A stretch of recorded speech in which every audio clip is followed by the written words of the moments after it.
Inversión Humana para la Nación. Mi nombre es Rebeca Wang y hoy tenemos un temazo, que es todas las decisiones que tiene que tomar un líder en una empresa para decidir cuánto de inteligencia artificial adoptamos en el día a día. Es una decisión difícil porque no hay respuestas claras, siempre hay un costo, hay un pro y un con.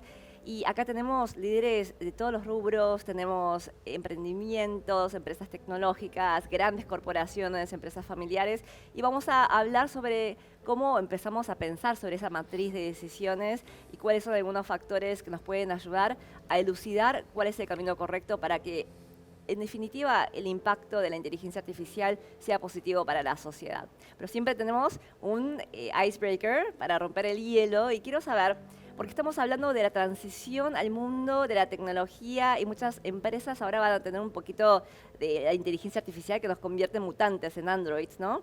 Entonces, quiero saber para ustedes, a nivel individual, cuál es ese porcentaje de mutante que ya tienen, ¿no? Juanpi, en tu caso, yo sé que sos mucho de la inteligencia artificial, ¿cuál es el porcentaje de IA que tenés en tu vida? Y capaz que un 50%. Wow, ya. Estoy trabajando en un producto de AI, así que nada, lo tengo que estar probando constantemente y lo uso para el día a día, que es el objetivo del producto. El producto se llama Sapia. Así que capaz que un 50% de mi trabajo y de mis actividades están relacionadas con el AI. Después lo conecto mucho con mi vida al aire libre, con mi vida normal. Pero sí, hay un montón. Sí, hoy te mandé un mensaje en audio y no lo escuchaste. Le dijiste a tu IA que lo escuchara y te mandara un resumen, ¿no? Así que era un audio largo, Beca, 3 minutos. Que no se haga hábito, por favor, yo quiero que me escuche. Bueno, Juan. Yo diría que en mi vida personal muchísimo menos que Juanpi, estaría en un 5% o menos. Sí. Entonces, 5% IA, ¿y cuánto porcentaje de aparato tenés vos? Broma, es chiste, Mauro. Yo creo que estoy más parecido a Juanpi. Pero trato de ser consciente de que no me tome más de lo que quiero. Y es un equilibrio difícil. Y es un desafío. ¿Y en qué lo usás? ¿En qué tipo de decisiones o Intento que me herramienta? simplifique y creo que la mayor diferencia es poder seguir siendo el piloto. Entonces lo trato que esté a mi servicio y no a la inversa. Espectacular. Bueno, ¿y Sofía? No, yo creo que estoy también más en el 5%. Creo que es un porcentaje más chico. Está poco a poco transformándose en un porcentaje más grande, pero estamos arrancando de un porcentaje más chico. Pero sí capaz en temas personales que me simplifican la vida, ¿viste? Cosas de la diaria que la IA me simplifica para organizar y demás. Ahora, bueno, volviendo al tema de las decisiones, y me parece súper interesante el ver que ya la mitad de esta mesa está usando IA todos los días y a ese nivel de penetración en sus vidas. Yo vi una estadística que en el caso de ChatGPT, Argentina está número 4 en penetración, ¿no? Tiene un uso muy importante y esto en comparación al lugar de origen, que es Estados Unidos, es bastante sin precedentes el ver que esta difusión está siendo adoptado por otros países. O sea, el mundo global lo está adoptando antes que Estados Unidos. Y yo nunca vi algo así en los 20 años que he estado en Silicon Valley. Entonces, creo que para el empresario argentino significa que esto no es algo que podamos esperar. Necesitamos actuar ya, pero tenemos mucha incertidumbre sobre cuáles son las consecuencias inmediatas y a largo plazo para la empresa y para nuestra sociedad de utilizar IA. Así que voy a empezar con Juan, porque yo sé que tenés algunas ideas interesantes sobre qué es progreso, cómo esto va a cambiar la sociedad, la velocidad que tendríamos que usar. ¿Cuál es tu posición en esto? Bueno, yo tengo una posición bastante encontrada porque tengo una clara posición en lo personal y por otro lado en mi actividad me requiere estar prácticamente al 100% embebido en esto, ¿no? Entonces, yo creo que tenemos que repensar un montón de cosas. Nuestra matriz de pensamiento en la toma de decisión tiene que ser repensada. Y creo que lo primero que tenemos que repensar los empresarios y las personas en general es la definición de progreso. Pienso que la definición de progreso como la hemos venido conociendo desde hace día uno está muy vinculada a lo que tiene que ver con la rentabilidad o el progreso económico. Y yo pienso que tenemos que tomar un abordaje un poco más inclusivo. Tenemos que pensar que progreso también hoy tiene que ver con el bienestar personal, con el bienestar de la sociedad, de las comunidades donde impactamos, con nuestras actividades y con el medio ambiente definitivamente. Creo que eso es lo que en definitiva nos va a llevar a que la AI avance, pero que nosotros mantengamos ese balance humano. Y como decía Mauro antes, que la AI, todo lo que significa este progreso, esté al servicio de la humanidad y no al revés. Y eso es muy interesante porque, bueno, la labor de un líder de una empresa en realidad es maximizar ciertas métricas, y esas métricas las tenemos establecidas desde hace mucho tiempo. Ahora queremos cambiar ese paradigma para incluir este tipo de nociones como inclusión o inclusión humana versus inclusión tecnológica. Es un tema de cambio y el cambio es difícil. Creo que para muchos el cambio tiene un sentimiento muy negativo y vos estás justamente en la parte nueva de una empresa muy tradicional que capaz que resiste ese cambio. ¿Nos contás un poquito sobre esa tensión y dónde entra la tecnología en esa ecuación? Yo creo que no podemos minimizar el cambio, menos en esta época, porque el cambio no es tecnológico, no es digital, no es ni siquiera de inteligencia artificial. El cambio va a ser humano y va a tocar muchos valores humanos, ¿sí? Y va a redefinir conceptos, como mencionábamos recién. Entonces creo que en esa redefinición nosotros tenemos que incluir otros conceptos como los que mencionábamos, ¿no? Respecto a la inclusión y que la tecnología esté en nuestro servicio. Cuando digo de no minimizar el cambio es porque hay una resistencia natural que tenemos los seres humanos cuando algo nos amenaza. Y claro que en este momento estamos viendo cómo hay una tecnología que puede hacer algo mejor que nosotros. Ahora, yo creo que tenemos una ventaja y por eso tengo una visión bastante positiva, que es que nosotros podemos elegir que haga esa tecnología mejor que nosotros y seguir haciendo nosotros lo que creemos que por ahí no lo hacemos de manera perfecta, pero queremos seguir conviviendo con esa imperfección porque nos diferencia. Me parece que eso tiene un costado muy positivo. Si podemos eso sumar a todas nuestras habilidades más humanas y dejamos a la tecnología aquellos desarrollos que no tienen tanto valor agregado y que son repetitivos, tenemos una buena perspectiva de futuro. Pero hay que ponerlo arriba de la mesa, hay que hablarlo y hay que trabajar mucho sobre la educación.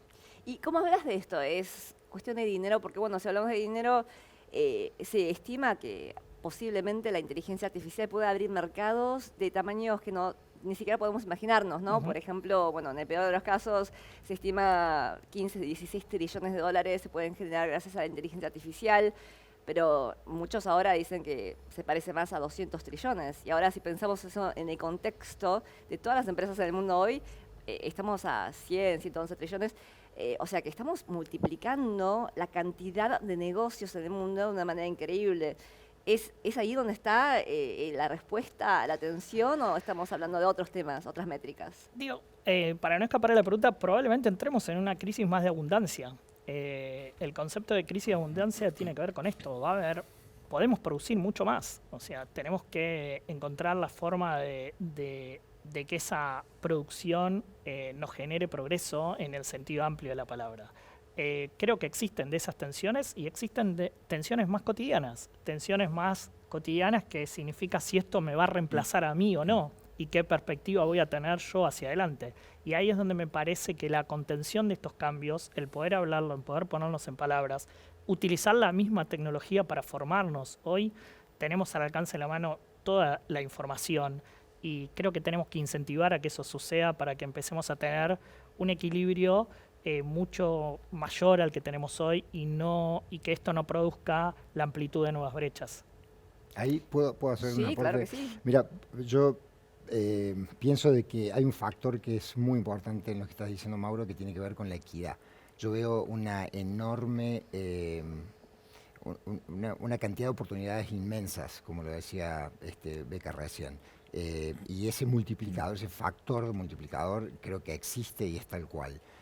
La pregunta que yo no puedo dejar de hacerme es, de ese beneficio económico, de esos cientos de trillones, ¿cómo se distribuye esa oportunidad, ¿no? ¿Quiénes pueden realmente capturar esas oportunidades en el mundo de hoy? ¿Estamos extrapolando algo que es un modelo que nosotros lo entendemos como análogo, lo llevamos al digital, lo extrapolamos, ese modelo, ¿qué cambios paradigmáticos tiene que sufrir para que en esa extrapolación nos veamos todos beneficiados y no solamente unos pocos? Bienvenido a nuestra clase business, donde cada persona es un mundo. Air Europa, tú decides. ¿Puedo redireccionar esa pregunta a Sofía? Porque, Sofía, bueno, vos y yo fuimos compañeras de colegio, hace Sí. muchas décadas que nos conocemos, creciste en el contexto argentino y luego ambas nos fuimos a Estados Unidos, específicamente a Stanford. Y bueno, en Silicon Valley se habla de trillones de dólares todo el tiempo como si fuera, ¡pum!, se crea de la nada, ¿no? En el contexto nacional es un poco diferente y vos estás en una empresa de construcción. ¿Cómo aterrizamos todo esto, no? Las oportunidades, los trillones, cómo realmente lo ponemos en práctica en un contexto de la Argentina, en donde, como decía Juan, ¿quién participa en eso? Sí, no, es interesante porque tal cual, cuando uno habla de estos temas es como que se va por las nubes y después uno vuelve a su escritorio y tiene que pagar quincenas en mi caso y ver, viste, la diaria. Así que como que es buenísimo como que poder de golpe volar y hablar sobre estos temas, pero bueno, después uno tiene que ver la diaria.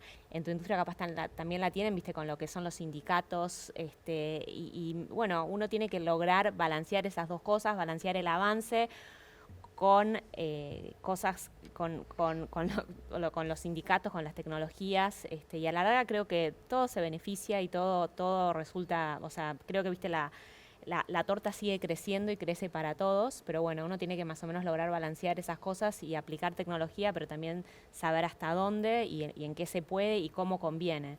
Y bueno, yo siempre me acuerdo, hace años una vez fui a una obra y había que hacer un túnel por debajo de un camino. Y había dos maneras de hacerlo, ¿no? Por una, lo podías hacer con una tuneladora, que lo hacías en 2 días, o lo podías hacer con una cuadrilla que tardabas 3 meses. Obviamente la cuadrilla era mucho más barata y la tuneladora era como que la última tecnología. Y nada, si lo planificabas bien, lo hacías con la cuadrilla y encajabas bien con el cronograma del resto de la obra. Entonces, a veces, estando en Argentina, tenés que como que balancear esas cosas porque a veces más tecnología no es económicamente sustentable, a veces sí, a veces es a donde querés ir y a donde deberíamos apuntar, pero mientras tanto te vas balanceando. Es una tendencia muy interesante porque todas las empresas ahora tienen este problema. Invierto ahora y puedo comprar la tecnología que me ahorra dinero en el futuro y también tengo la mejor práctica y el know-how, ¿no?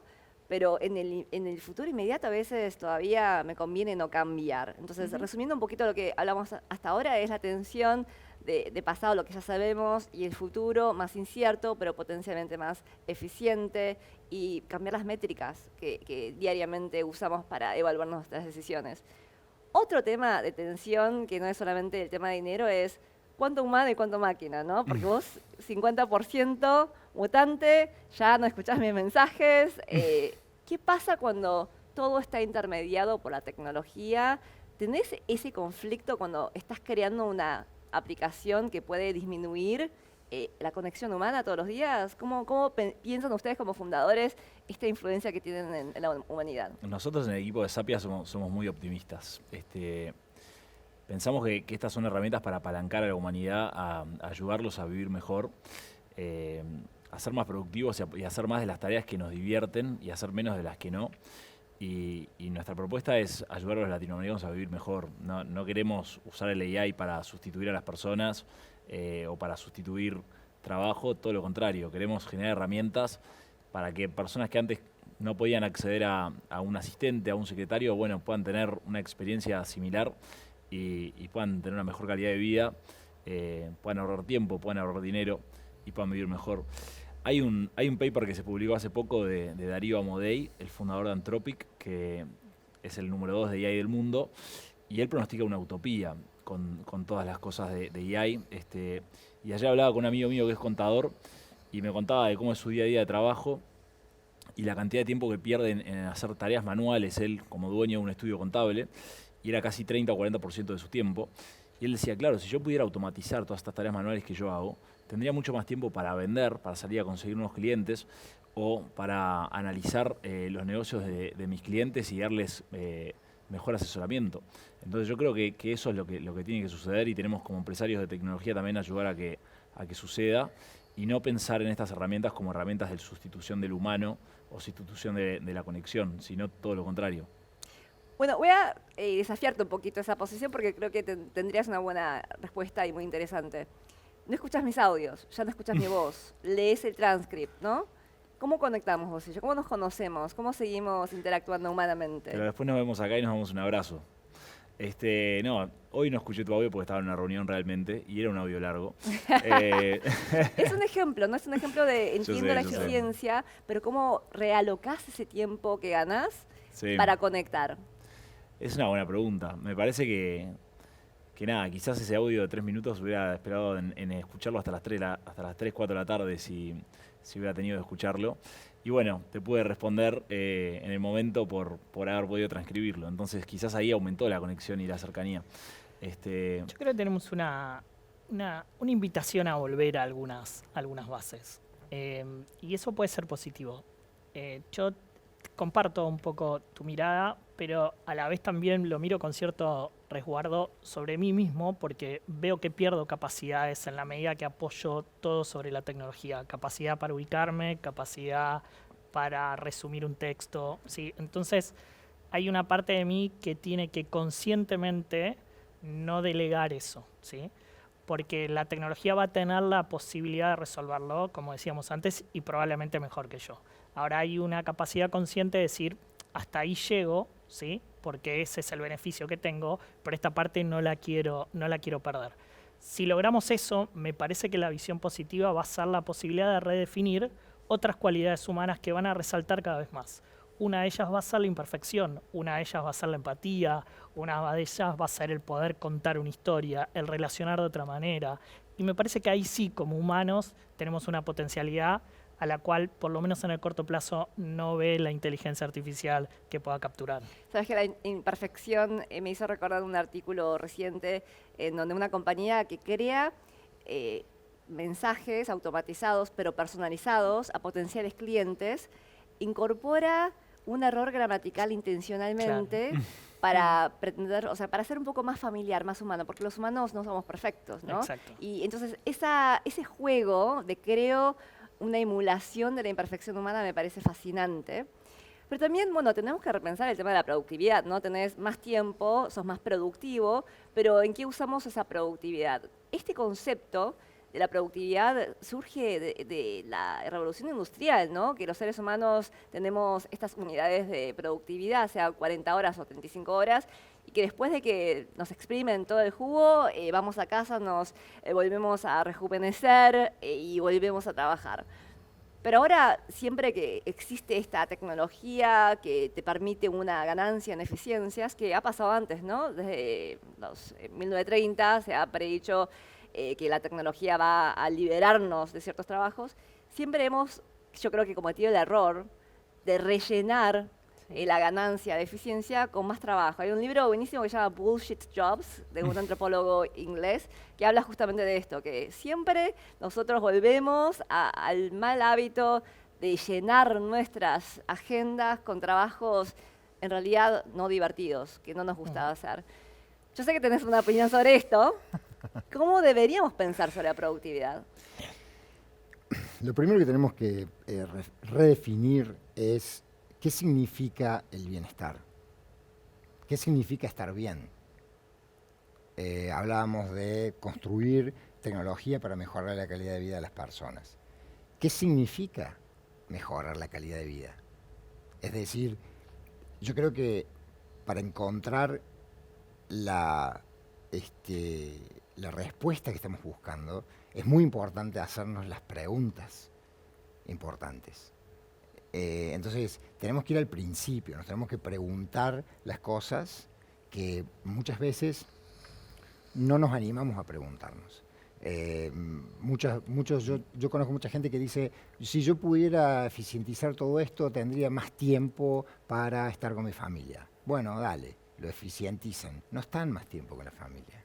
Exacto. Entonces la pregunta es, digamos, nos tenemos que sincerar realmente como seres humanos y decir, nosotros estamos buscando eficientización para hacer más de lo mismo y ganarle a alguien en la carrera del profit, en la carrera de la rentabilidad. Y eso es lo que queremos decir, eso es lo único que nos importa.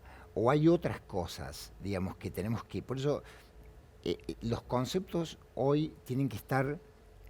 Tenemos que cambiar paradigmas, no una simple definición de algo porque suena bien. Y cambiar el paradigma es lo más importante, porque es enfrentarse también con uno mismo, con cosas que... Es una cuestión de valores, es una cuestión que tiene que ver con un montón de cosas que la tecnología nos ha ido alejando paulatinamente de nosotros mismos. Hemos estado poniendo todas estas cosas en el medio, ¿no? Como el traductor o como miles de cosas que ponemos en el medio. Entonces nos cuesta, las generaciones más jóvenes cuestan darse un abrazo, cuestan socializar, van a una fiesta y vos decís, bueno, habla con alguien, no hablan, sino te lo tienen al lado y es un texto lo que se manda, es decir, son cosas insólitas. Entonces creo que hay que repensar un montón de cosas que tienen que ver con esto del progreso tecnológico. ¿Qué significa eso? Y el sistema de valores, ¿no? Creo que la gente, bueno, en muchas empresas tiene ansiedad de qué va a pasar con sus roles y sus trabajos. Y creo que existe una expectativa que los líderes puedan explícitamente declarar estamos con el bien o el mal, ¿no? El bien, pongámosle que es, bueno, a mí me gusta X-Men, entonces sería Charles Xavier, Cerebro, quien dice, no, vamos a progresar, pero con valores, los traemos a la escuela, vamos a saber usar nuestros superpoderes, mientras que Magneto, bueno, dice, no, progreso tecnológico a toda costa, y si eso es a costa del ser humano y a favor de los mutantes, está bien. Entonces, ¿cómo empezamos a crear un sistema de valores que comunicamos al resto de las organizaciones? No sé, Sofía, porque tenés una industria que tiene esa tensión realmente a carne viva, ¿no? Es mano de obra, es tecnología, es rentabilidad, es medio ambiente. ¿Cómo piensan ustedes, ¿no? sobre esto? Sí, a ver, en construcción y todo lo que es tecnología, ¿viste? Lo podemos dividir en diferentes áreas. En todo lo que vendría a ser como que la parte de documentación, ahí todo lo que es la tecnología, viste, ha avanzado mucho y va a seguir avanzando un montón. Ya sea la documentación previa a una obra, viste, la planificación, los arquitectos, o sea, todo eso. Después, durante la obra, todo lo que es el Gantt, vendría a ser el control del avance de la obra, etcétera, etcétera, del inventario. Después, puntualmente, en cuanto a inteligencia artificial, lo que en una de esas esté pasando o vaya a ir pasando es también más controles en cuanto a lo que es seguridad e higiene, y viste, qué sé yo, tenés robots o tenés cámaras o tenés diferentes cosas que puedes tener entre una obra y van ayudando a todo lo que es seguridad e higiene, pero y que haya menos accidentes, etcétera, etcétera. Y después, el día de mañana, o ya en Argentina todavía no, pero bueno, poco a poco vas a tener más como que robots que ayuden en la construcción, ¿viste? En Argentina la verdad que todavía no, pero bueno, obviamente existen máquinas que hace 50 años no existían y facilitan muchísimo y mejoran muchísimo la construcción. Vos antes hay cosas que sí han cambiado, ¿no? No necesariamente de la obra que ha cambiado, eso sí ha cambiado muchísimo, pero vos antes en el recreo de la obra, en un descanso, la gente capaz jugaba al truco, ahora están todos tirados mirando el celular, ¿viste? Entonces eso sí, ¿viste? Como le interactúan menos, pero yo también, viste, por una parte tengo un montón de sensaciones encontradas que no sé si hay que lucharlo o acompañarlo, viste, porque es como que la lucha contra eso parecería muy difícil, entonces capaz hay que encontrar la manera de acompañarlo para que eso siga siendo de alguna manera humano. Pero bueno, eso creo que lo iremos resolviendo. Me parece que nos cuesta, a veces siempre terminamos pensando en términos de binomio, ¿no? O sea, es bueno o malo, porque bueno, nuestro cerebro me da la impresión que le resulta más fácil primero identificar lo malo, obviamente, y después si puede diferenciarlo, ya establece como, bueno, nos cuesta ver esa complementariedad con un propósito. Y creo que el propósito sí es muy, muy profundo, o sea, y tiene más que ver con valores, con redefiniciones. Y insisto en esto de la tecnología va a estar disponible, estará en nosotros quién va a terminar teniendo dominio de eso, y ese dominio me parece que pasa mucho por el conocimiento. Y en ese conocimiento también la tecnología ocupa un rol, siendo mucho más cercana y pudiendo masificar conceptos que antes era difícil hasta acceder, ¿sí? Cuando pensamos en la educación, bueno, probablemente hoy tengamos la posibilidad de tener la facultad al alcance de la mano o el mejor paper al alcance de la mano, que antes no lo teníamos, ¿sí? Ahora, todos sabemos que está al alcance de la mano, y ahí tomo un poco lo que mencionaba Juan. Tal vez hay un trabajo de base necesario para saber que esas posibilidades existen en todos.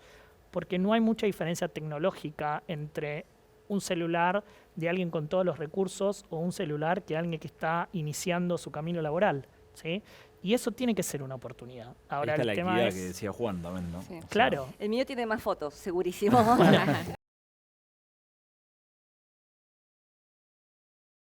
Bueno, para un poco cerrar la discusión, yo sé que nos quedamos con muy poco tiempo, esto da para mucho más, pero un poco volver al tema de la gente, ¿no? Un asistente que nos permite liberar tiempo y algo que a mí me llamó mucho la atención, he dado como 100 charlas sobre este tema en los últimos años y cuando pregunto cuál es el porcentaje de tu semana que quisieras reemplazar con AI, ¿no? Con inteligencia artificial, son tareas que no me gustan, no me agregan, no me enriquecen. En general el promedio es 40%. O sea que ya sabemos todos que no queremos hacer lo que estamos haciendo, queremos cambiar, queremos deshacernos de algunas cosas, ¿no?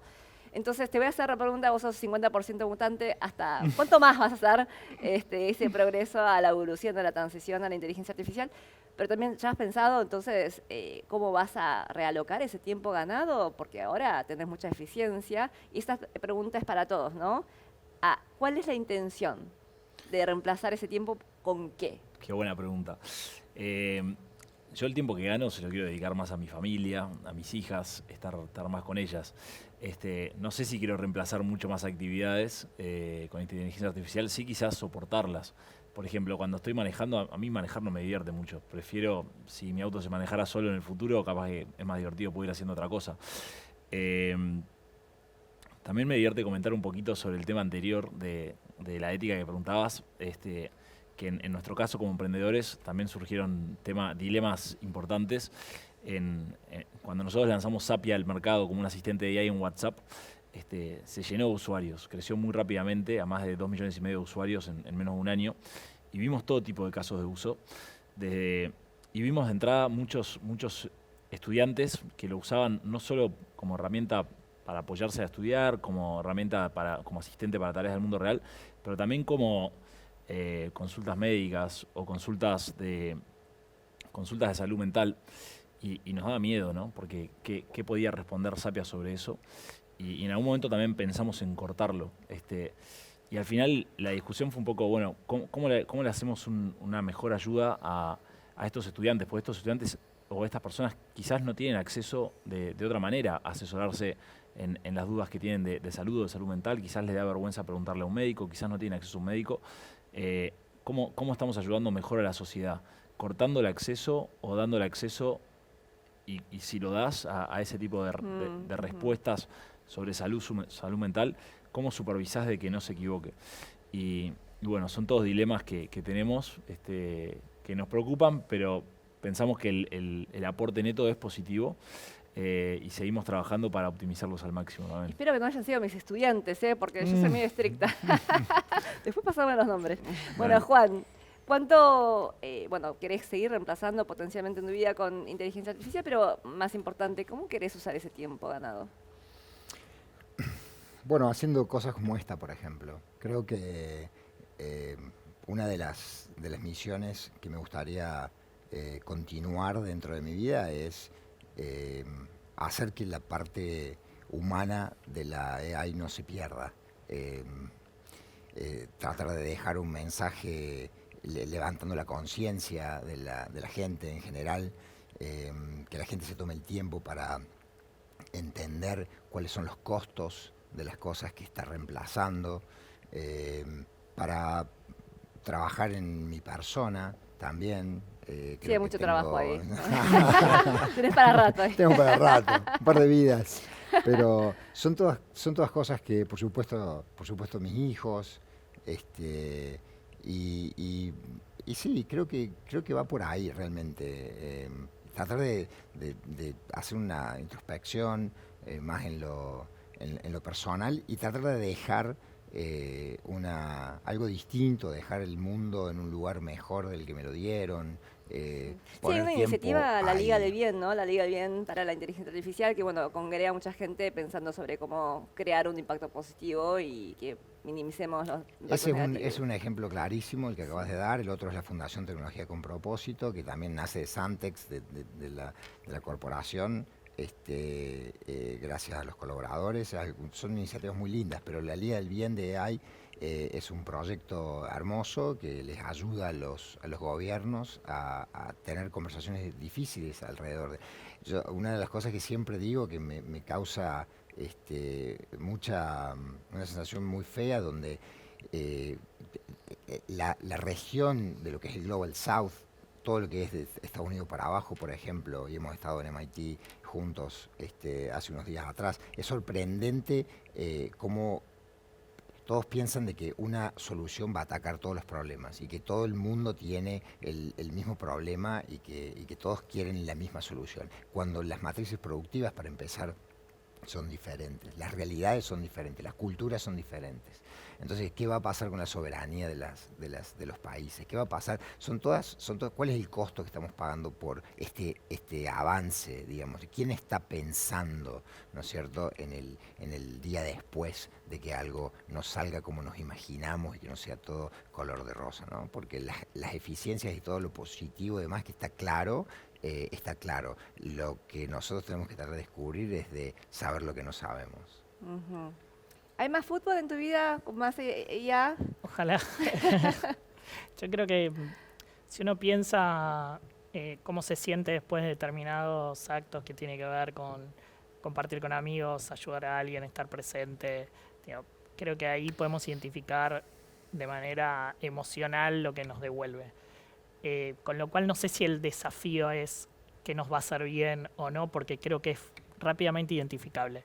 Me parece que el desafío es si vamos a ser capaces de asignar bien esas prioridades y de ahí de vuelta vuelve a ser un desafío humano de valores, si vamos a ser capaces de con la conducta hacer lo que decimos, ¿sí? Y poder escuchar a nosotros mismos sobre lo que nos hace bien.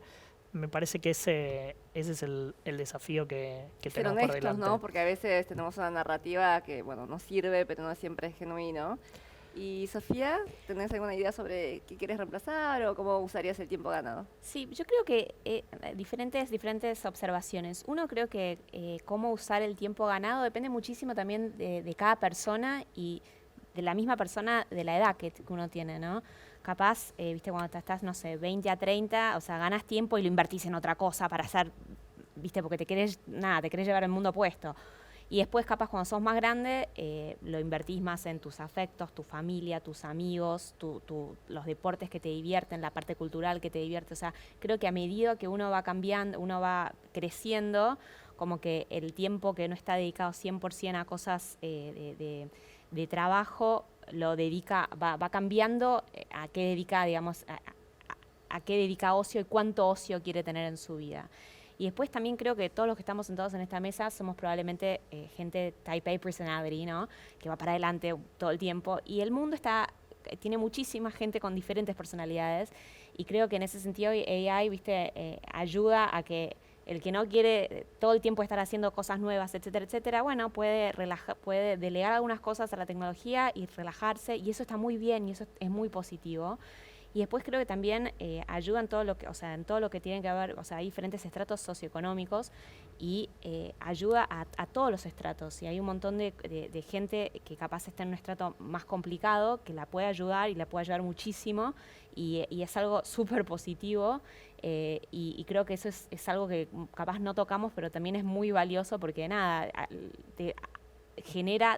puede generar tiempo y ocio no teniendo que dedicarse a tareas rutinarias capaz que tenía que hacer antes. Miren, esta mesa redonda me dio más preguntas que respuestas y eso está bien, porque creo que en el mundo de los negocios y para los líderes tenemos que tener la práctica y el hábito de hacernos más y mejores preguntas para entender estos pros y cons que no son los tradicionales y los convencionales. Así que les agradezco la perspectiva y la buena onda. Muchas gracias por venir hoy y volar de todas partes del mundo para ser parte de Versión Humana. Muchas gracias.